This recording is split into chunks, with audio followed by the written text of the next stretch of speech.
Hello, welcome back to my channel. दिनै बे भिडिअनि गेजेरजों क्लास 10 नि मैथ्स सोंनाय बिदां 1.1 नि क्वेश्चन नम्बर 4 नैबेखौ जों सल्व खालामगोन। सिगांनि भिडिअआव नम्बर 1, नम्बर 2, नम्बर 3 खौ सल्व खालामनानै होदोंमोन आङो। जुदि नोंसोर बेखौ नुवाखैब्ला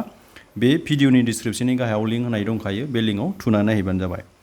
नम्बर 2 खौ नायग्रोथार नोंसोरो। नम्बर 1 आरो नम्बर 3 खौ नायाबाबो नम्बर 2 इज very important। नम्बर 2 खौ नायबानो नोंसोर नम्बर 4 खौ मोजाङै बुजिगोन। स' नायलां भिडिअखौ जोबजासिम आरो भिडिअखौ नायनानै मोजां मोनोब्ला लाइक आरो शेयार आरो कमेन्ट खालामनो दाबाव। जेसेबां हायो नांगौ जानाय मानसिफोरनो WhatsApp एन्ड फेसबुकनि गेजेरजों रानना होबानो जाबाय। जाय बिथांमोना चेनेलखौ दासिमबो साबस्क्राइब खालामाखै बेफोरबायदि इन्टारेस्टिं भिडिअस नायबाय थानो थाखाय चेनेलखौ साबस्क्राइब खालामनानै हिट द बेल आइकन। स' लेट्स स्टार्ट।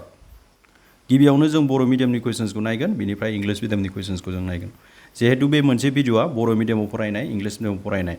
मोन्नैबो मिडियामाव फरायनाय स्टुडेन्ट्सफोरखौ नायनानै बानायनाय जादों। ओंखायनो जोङो मोन्नैबो मिडियामनि कुइसन्सखौ फरायनानै मोन्नैबो मिडियामनि टाइपनि एन्सारखौ होनो नाजागोन। स' नायलां इउक्लिडनि राननाय उफ्रा खान्थिखौ बेखौ दिन्थिनो बाहायदि जायखिजाया दाजाबथाय रग' अनजिमानि बर्गआ माबेबा रग' अनजिमा m नि थाखाय 3m महरनि एबा 3m+1 महरनि। जोङो मा खालामनांगौनो इउक्लिडनि राननाय उफ्रा खान्थिखौ बाहायनांगौ। बेनिफ्राय बेखौ बाहायनानै जोङो मा खालामनांगौ जायखिजाया दाजाबथाय रग' अनजिमानि बर्गआ माने स्कुवेरा, जायखिजाया रग' अनजिमानि स्कुवेरा मा महराव थानांगौनो 3m नङाब्ला 3m+1 महराव थानांगौ। क्लियार? जोङो कुइसन्सखौ जेब्ला एन्सारखौ सल्भ खालामो अब्ला नों रोखा बुजिलांबाय थागोन। नायलां English मिडियामनि कुइसन्सखौ नायग्रोनि। Use Euclid's division lemma to show that the square of any positive integer is either of the form 3m or 3m+1 for some integer m. For some integer m, we have to show that by using Euclid's division lemma that the square of any positive integer is of the form 3m or 3m+1. Okay, right. बे टाइपनि question जेब्ला फैयो अब्ला जोङो फार्स्टआवनो मा खालामगोन, नैबाव मा बुंदोंमोन बिसोरो जायखिजाया दाजाबथाय रग' अनजिमा होनदोंमोन ना, जों बेखौ ए होननानै हमना लागोन। जायखिजाया दाजाबथाय रग' अनजिमाखौ। क्लियार? इंलिश मिडियामफोरनाबो नाय, नैबेखौ जोङो ए होननानै हमना लागोन। एनि पजिटिभ इन्टिजार होननाय दंना नैबेखौ। बेनिफ्राय नैबावहाय जोंहा मा दिन्थिनांगौ 3m+1 दिन्थिनांगौ नङा होमबा, शो खालामनांगौ। बे 3खौ जों b = 3 होननानै हमनानै लागोन। बेखौ जेब्लाबो b = 3 होननानै हमना लागोन। नैबे 3 जुदि 6 दङब्ला 6 हमना लागोन। जों नैबाव 6 दंमोन, 6 हमना लादोंमोन 2 नाम्बारनिखौ। नायलांदो सल्भ खालामना होनोसै आङो। स' फार्स्ट अफ अल लिरदो हमबाय। इंलिश मिडियामफोरना लेट, बर' मिडियामना हमबाय। बेखौ लिरदो जायखिजाया दाजाबथाय रग' अनजिमाया a आरो b = 3। इंलिश मिडियामफोरना नैबिदि लिर एनि positive इन्टिजार b a and b = 3। बेखौ जों हमना लाग्रोबाय। दानिया a आरो b = 3 बे मोननैया जोंहा जायखिजाया रग' अनजिमा नालाय जोङो माखौ बाहायनो हायो, जेब्लाबो इउक्लिडनि राननाय उफ्रा बिखान्थिखौ बाहायनो हायो। इउक्लिडनि राननाय उफ्रा बिखान्थिखौ माब्ला बाहायनो हायो होननानै जुदि नोंनि गोसोआव कुवेश्चन जादोंबा आं क्लियार खालामना होनि। इउक्लिडनि राननाय उफ्रा बिखान्थिखौ जों बाहायनो हागोन जेब्ला जोंहा जायखिजाया मोननै दाजाबथाय रग' अनजिमा थागोन। If there are any two positive integers, right? स' नायलां ओंखायनो आं लिरसिगोन देयरफर इउक्लिडनि राननाय उफ्रा बिखान्थि बायदियै। इंलिश मिडियामफोरना लिरगोन बाय इउक्लिड्स डिभिजन लेमा। इउक्लिडनि राननाय उफ्रा बिखान्थिया मामोन? फर्मुलाया गोसोआव दंना? a = bq + r आरो बावहाय मोनसे सिमा दङ। बे सिमायानो जाबाय नैबे। बेखौ बोरै फरायो? 0 <= r, r <= b। गोसोआव लाखि। बे जाबाय इउक्लिडनि राननाय उफ्रा बिखान्थि। जेब्लानो नों इउक्लिडनि राननाय उफ्रा बिखान्थिखौ रायखांगोन अब्लानो नों a = bq + r खौ लिरनांगोन कि लिरनांगोन। क्लियार? स' नाय दानिया नों b नि जायगायाव जों मा हमदोंमोन? 3 हमदोंमोन ना? बे b नि जायगायाव फज'दो बेखौ r जेराव b नुदों बेवहाय नै बावबो b दंमोन, बे b नि जायगायाव जों 3 फज'बाय। क्लियार जाबाय जानांगौ।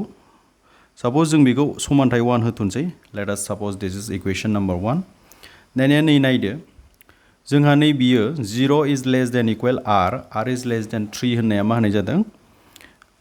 बियो नैबेखौ फोरमायदों r नि भेलुआ माने r नि माना लाथिख'निफ्राय जागायगोन, खिन्थु सोरनि खम? 3 नि खम होनाय जादों बियो। क्लियार जाबाय? r नि भेलुआ 3 नि खम जानांगोन, खिन्थु नोङो मासिम लानो हागोन 0 सिम लानो हागोन गुबुन रावाव नों बिदिबो बुंनो हागोन होमबा मा जागोन 0 1 आरो 2 3 नि खम गोजा बिसोर 2 आबो 1 आबो 0 आबो जोंखौ 0 सिम लानो हायो होनखादों नै होमब्ला r नि भेलुआ जोंहा बावहाय मा जाना दङ 0 1 2 जाना दङ नैबे सिमा बायदियै बे लिमिट मथे स' बे r नि भेलुखौ जों मा खालामगोन नैबे इकुवेशन नम्बर 1 समानथाय 1 आव फज'नानै जोङो मा खालामगोन मोनसे a नि भेलु मोनगोन मोनथाम भेलु मोनगोन 0 खनसे फज'नानै 1 खनसे फज'नानै 2 खनसे फज'नानै स' जों नैबे बाथ्राखौ लिरनोसै ओंखायनो therefore r equal to 0 1 2 खौ फारियै समानथाय 1 आव फज'नानै बे बाथ्राखौ लिरनोसै इंलिश मिडियामफोरनाबो नैबे बाथ्राखौ लिरना ला putting r equal to 0 1 2 in equation number 1 respectively जों मा मोनगोन 0 फज'योब्ला r नि जायगायाव जों 0 फज'योब्ला मा मोनगोन a equal to 3q plus 0 मोनगोन क्लियर बियो मा जागोन अल्टिमेटलि 3q plus 0 माने 3q आनो दानिया जोंखौ मा होनना बुंदोंमोन नै बिनि बर्ग लानांगौनो बिनि स्क्वायर लानांगौ होनना बुंदोंमोन अके बिनि स्क्वायर लानांगौ मानो होनबा कुवेश्चन्सआवनो बुंनाय दंखायो कुवेश्चन्सआव मा होनना बुंनाय दंखायो जोंहा कुवेश्चन्सआव नाय खनसे नायबाव नोंसोरो जायखिजाया दाजाबथाय रग अनजिमानि बर्ग माने जायखिजाया दाजाबथाय रग अनजिमानि स्क्वायरआ होनना बुंदोंना स्क्वायर अफ एनी पजिटिभ इन्टिजार जोङो मा दाजाबथाय रग अनजिमाखौथ' a हमबायना बिनि स्क्वायरआ 3m plus 1 महराव थानांगौ होननानै जोंखौ बुंदों ओंखायनो जों मा खालामगोन नैबे जायखिजाया दाजाबथाय रग अनजिमाखौ जिहेतु जों a हमबाय बिनि जों स्क्वायर बानायगोन बिखौ जोङो स्क्वायर बानायग्रोनांगोन स्क्वेयरिं बोथ साइड्स जों मा मोनगोन बिथिंबो स्क्वायर लाबा बिथिंबो स्क्वायर लादो बिथिंबो स्क्वायर ला लाबा जोङो मा मोनगोन नाय बे स्क्वायरआ 3 निबो आरो q निबो बे मा जासिगोन 9q स्क्वायर जासिगोन क्लियर जोङो मा खालामगोन बेखौ 3m महराव जोङो बेखौ लांनो सेस्था खालामगोन क्लियर जोंहा मा महरनि जानांगौ 3m नङाबा 3m plus 1 जोंहा बे फर्मनि जानांगौनो जों बेखौ 3m महराव लांनो हागोन हाया जों ट्राइ खालामनि हागोन अबभियासलि माब्रै हागोन नाय 9q स्क्वायर बावहाय जोङो बाहेराव 3 मोनसे लाबा सिङाव 3 मोनसे थागोन जोंहा 3 into 3 9q स्क्वायर क्लियर होमबा नाय a स्क्वायर 3 आ 3 नै बिनि जायगायाव 3q स्क्वायरनि जायगायाव साप'ज आं मा हमना लानोसै m होननानै हमना लानोसै अके जेराव m इक्वल टू बेसेबां 3q स्क्वायर आ इंलिशनिया जेरावनि जायगायाव वेर लिरबानो जाबाय माबा मोनसे रग अनजिमा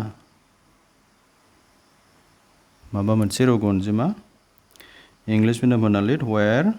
m equal to 3q square is any integer बा सम integer बे बाथ्राखौ लिरनो हागोन बे जाबाय 3q स्क्वायरनि जायगायाव जों मा फज'दों m फज'नाय जों मानो m फज'नो हाखो बेखौ आङो नेक्स्टआव नोंसोरनो मोजाङै बुजायलांगासिनो दङ गिबियाव नायलांग्रोदो नै जोङो 0 फज'नानै बिदि मोनबाय दानिया जों मा फज'नोसै जे जों फार्स्टआव 0 फज'बाय एबार जों 1 फज'नोसैलाय 1 फज'बा जों मा मोनगोन गाहायाव लिरलांबाय था नोंसोरो आंनि बिथिं लिरनोसै 0 फज'बा जों बिदि मोनबाय दानिया जोङो 1 फज'बा नै बिदि मोनगोन नै 3q plus 1 मोनगोन 3q plus 1 मोनगोन 1 फज'योब्ला होमब्ला बेखौबो स्क्वायर खालामदो बेखौ स्क्वायर खालामबा जोंहा नै बिदि जागोन नै बिथिंबो स्क्वायर होमबा नैबेखौ जोङो बोरै बोखावगोन 3q plus 1 whole squareखौ 3q plus 1 whole squareखौ जों मोनसे फर्मुला बाहायनानै बोखावगोन बे फर्मुलायानो जाबाय क्लास 9 आव मोननाय a plus b whole square a plus b whole squareनि फर्मुलाया मामोन a स्क्वायर जायो बिनि उनाव 2ab फैयो बिनि उनाव फैयो b स्क्वायर नैबे स्क्वायर जाना फैयो बिनि उनाव सानैबो 2 आरो ab जाना फैयो बिनि उनाव b नैबे b स्क्वायर जाना फैयो होमबा जोंहा नैबे a स्क्वायर जाना फैगोन माने नैबे ओरै a स्क्वायर जाबाय नै 2a a जोंहा 3q b आ b नि जायगायावसो दङ 1 ओमफ्राय b स्क्वायर जागौमोन b नि जायगायाव जिहेतु 1 दङ ओंखायनो 1 स्क्वायर लिरदो क्लियार जाबाय बयबो आं सानो I think it is clear so 9 a square a square जों बेखौ मा लिरनो हायो एक्चुअली 9q स्क्वायर लिरनो हायो बेखौ जोङो माल्टिप्लाइ खालाम सानजाबजोब 2 into 3 6 6 1 जा 6 गासै 6q 1 स्क्वायर माने 1 आनो क्लियार जाबायना बयबो होमबा जों बेखौ मा खालामसै +1 खौ दोनथ' नैबे बिथां सानैनि गेजेराव जों 3 कमन लानो सेस्था खालामगोन 3 कमन लाबा जोंहा सिङाव मा थागोन 3q स्क्वायर मोनसे थाबावगोन आरो 2q मोनसे थाबावगोन गोसोआव लाखि दे 3 3 9q स्क्वायर 3 2q 6q मोनगोन नङा होमबा जों बिसोर सानैनिफ्रायल' कमन लादों होमबा नायदो 3 आ 3 नैबेनि जायगायाव आं मा लिरनोसै m लिरनोसै जेरैहाय बाव लिरदोंमोन थिग बिदिनो बेयावबो लिरदो जेराव where नैबे बाथ्राखौ लिरनांगोन आरो नैबे 3q स्क्वायर + 2q नि जायगायाव जों मा फज'दों m फज'दों दाना लास्ट दंबावो जोंहा मोनसे बे लास्टआनो जाहैबाय मा जोङो मा फज'गोन एबार 2 फज'गोन जोङो 0 फज'खांबाय 1 फज'खांबाय एबार 2 फज'गोन नैबेवहाय अके 2 फज'बा नोंसोर गाहायाव लिरलांबाय था आं बेयाव लिरसै जों मा मोनगोन a = 3q प्लस मा मोनगोन 2 मोनगोन a = 3q + 2 मोनगोन जोङो होमबा बेखौ स्क्वायर खालामबा जोंहा मा जागोन a square 3q + 2 whole square जों मानो स्क्वायर खालामखो जोंखौ स्क्वायर लानो होदों स्क्वायरनि माबाया स्क्वायरनि कुएसचन सोङोब्ला स्क्वायर खालामनांगौ स्क्वायरनि जुदि कुएसचन्स गैयाब्ला बर्ग होनाब्ला बर्ग खालामनाङा गोसोआव लाखि नाम्बार थ'खौ जेरै खालामदों बेबायदि खालामबानो जाबाय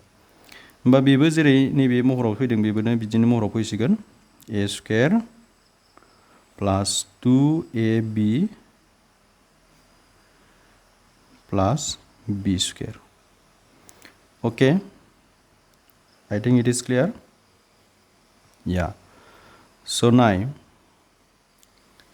3q स्क्वायर माने जोंहा 9q स्क्वायर जागोन बियो गासै 12q जागोन बियो 2 square means 4 a square a square 9q square + 12q बिसोर मोननैनि गेजेराव जों 3 कमन लानो हायो नाथाय नैबे 4 खौ लानो हाया जों मा खालामगोन जोंहा लास्टआव +1 जानांगौ नै +1 जानांगौ ओंखायनो जोङो मा खालामसै मोनसे खामानि मावसै बे खामानियानो जाहैबाय मा नैबे 4 खौ आं मा खालामना लागोन 3 + 1 होना लागोन 3 + 1 माने 4 आनो जास्ट बेखौ बोखावना लिरदों आरो होमबा दानिया नायदो नै बिसोर मोनथामाव मा कमन लाजायो 3 कमन लाजायो बा 3 कमन लाबा सिङाव मा थागोन 3q स्क्वायर थागोन 4q थागोन 1 थागोन नायलाय नोङो जों बे +1 खौ कमन लायाखै दे बे +1 आ +1 आनो थागोन नैबे मोनथामनि गेजेराव कमन लादों 3 × 3q स्क्वायर नों 9q स्क्वायर मोनगोन 3 × 4q नों 12q मोनगोन 3 × 1 3 मोनगोन नै होमब्ला जेरैहाय जों बेखौ लिरदोंमोन थिग बिदिनो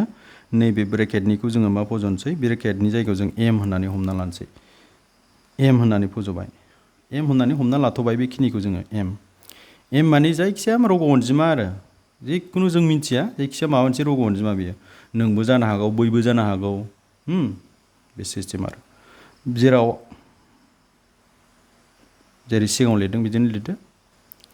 जेराव m = 3q स्क्वायर + 4q + 1 आ माबा मोनसे रग' अनजिमा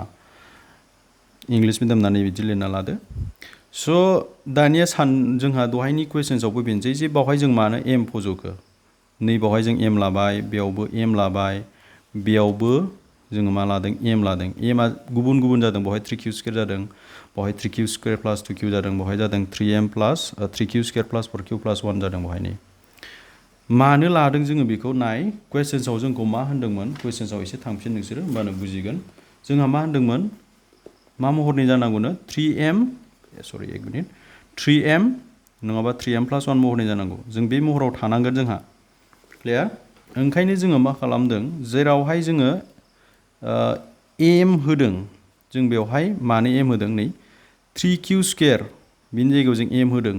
3q स्क्वायरआ मा जिनिस जायखिया मोनसे रग' अनजिमा माबा मोनसे रग' अनजिमा 3आ जेरै रग' अनजिमा 3q² आबो माबा मोनसे रग' अनजिमा बुंखादों जे mआ माबा मोनसे रग' अनजिमा होननानै बुंखादों क्वेश्चन्सआवनो बुंखादों m नि थाखायनो जायखिजाया mआ जायखिजाया माबा मोनसे मा अनजिमा मोनसे रग' अनजिमा माबेबा रग' अनजिमा m होनदोंना होनाखै साम इन्टिजार m होनदोंना होनाखै mआ माबा मोनसे रग' अनजिमानो जिखुनु माबा मोनसे रग' अनजिमानि जायगायाव m लानो हायो बे बाथ्राखौ बुंनाय जादों थारमाने होमबा जोंहा जिहेतु 3q² जोंहा जायखिजाया माबा मोनसे रग' अनजिमा ओंखायनो जायगायाव बिनि जायगायाव जों मा लिरबाय m लिरबाय क्लियार थिग बेबायदिनो 3q² प्लास q आबो माबा मोनसे रग' अनजिमा गोसोआव लाखिदे रग' अनजिमाजों रग' अनजिमा प्लास खालामबा रग' अनजिमाखौनो मोनो 3 आबो रग' अनजिमा 4 आबो रग' अनजिमा 3 + 4 7 मोनो 7 आबो रग' अनजिमा होमबा 3q² आबो रग' अनजिमा 2q आबो रग' अनजिमाजों रग' अनजिमा प्लास खालामदों रग' अनजिमाखौनो मोनखागोन होमबा 3q² प्लास 2q आ माबा मोनसे रग' अनजिमा ओंखायनो जों बेनि जायगायाव मा फज'नो हागोन m मानो होनना बुंनाय दंखायो mआ जायखिजाया माबा मोनसे रग' अनजिमा थिग बेबायदिनो सेम टु सेम 3q² प्लास 4q प्लास 1 आबोथ' माबा मोनसे रग' अनजिमा ओमफ्राय बेनि जायगायाव जों मा पुट खालाम मा होनो हागोन थारमाने m माबा मोनसे रग' अनजिमाबाथाय m हो होननानै बुंखादों जोंखौ m लानो हागोन आरो जोङो होमबा नुबायना नोंसोरो होमबा नुबायना a नि मोनथाम महर मोन्दोंमोन जोङो 3q प्लास 1 3q प्लास 2 बिसोरखौ जों जेब्ला स्कुवेर लायो बर्ग लायो अब्ला जोङो मा जायो 3m महराव थायो नङाबा 3m प्लास 1 नङाब्ला मा 3m प्लास 1 ओंखायनो लास्टआव लिरनो हासिगोन जे माबा मोनसे जायखिजाया दाजाबथाय रग' अनजिमानि बर्गआ स्कुवेरा जोंहा मा महराव थायो 3m प्लास 1 नङाब्ला 3m प्लास 1 महराव थायो ओंखायनो लास्टआव लिरदो फिनिशिंखौ ओरै लिरना लादो देयारफर जायखिजाया दाजाबथाय रग' अनजिमानि बर्गआ मा महराव थायो 3m नङाब्ला 3m प्लास 1 महरनि जायो इंलिश बिदामफोरनाबो ओरै लिरदो therefore square of any positive integer is of the form 3m or 3m plus 1 अके बेबायदि लिरना होबानो बास फिनिशिं जाबाय आरो स' जों फाइनालि एन्सारखौ मोनबाय जोंहा मा खालामनांगौमोन नैबे a नि स्कुवेरा मा महराव थायो 3m नङाब्ला 3m प्लास 1 महराव थायो होननानै दिन्थिनांगौमोन जोङो मा दिन्थिनांगौमोन आल्टिमेटलि 3m नङाब्ला a square equal to 3m plus 1 होननानै दिन्थिनांगौ कुवेश्चन्सआ माने बेखौ सोंदों आरो जोंनाव बास जोङो मोनहैबाय नंमारगौ 3m नङाब्ला 3m प्लास 1 महराव थायो स' भिडिअखौ नायनानै माबायदि मोनखो जुदि मोजां मोनोब्ला कमेन्ट खालाम आरो लाइक खालामनो दाबाव आरो भिडिअखौ नायनानै जुदि बुजियाखै कमेन्ट खालाम बे कुवेश्चन्सखौनो आरोबाव मोजांसिनै बुजायनांगौबा आं बुजायनो हागोन बिनि थाखायबो नोंसोरो कमेन्ट खालामना बुंहरनो हागोन भिडिअखौ नायनायनि थाखाय जोबोद जोबोद साबायखर थाबाय गोजोन्थों थेंक इउ